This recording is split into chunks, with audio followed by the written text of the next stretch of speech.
আরে ধুর, এই বেস্ট মোরগ পোলাওর চাইতে আমি বাসায় অনেক ভালো মোরগ পোলাও রান্না করতে পারি।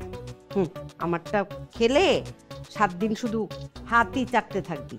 তার উপরে তেল দিয়ে ভরে রেখেছে। হ্যাঁ, এসব তেলযুক্ত খাবার খেলে পেটের মধ্যে তেল জমতে জমতে গ্যাস জমে গ্যাস বেলুন হয়ে ফুরফুর ফুরফুর করে আকাশে উড়ে চলে যাব। আচ্ছা মা, আপনি নিশ্চিন্তে খেতে পারেন।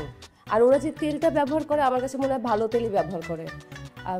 আপনি এখন খান, আর আপনার যদি গ্যাসের সমস্যা হয় খাওয়ার পরে আমি আপনাকে গ্যাসের ওষুধ দেবো, ঠিক আছে?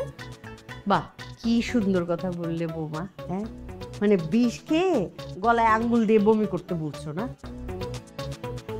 বাপরে বাপ, কি দরকার ছিল এরকম খাবার? হ্যাঁ, ঘরে ভাত মাছ করে নিলেই হতো। তোমাদের হিসাব নিকাশ কিছুই বুঝি না আমি।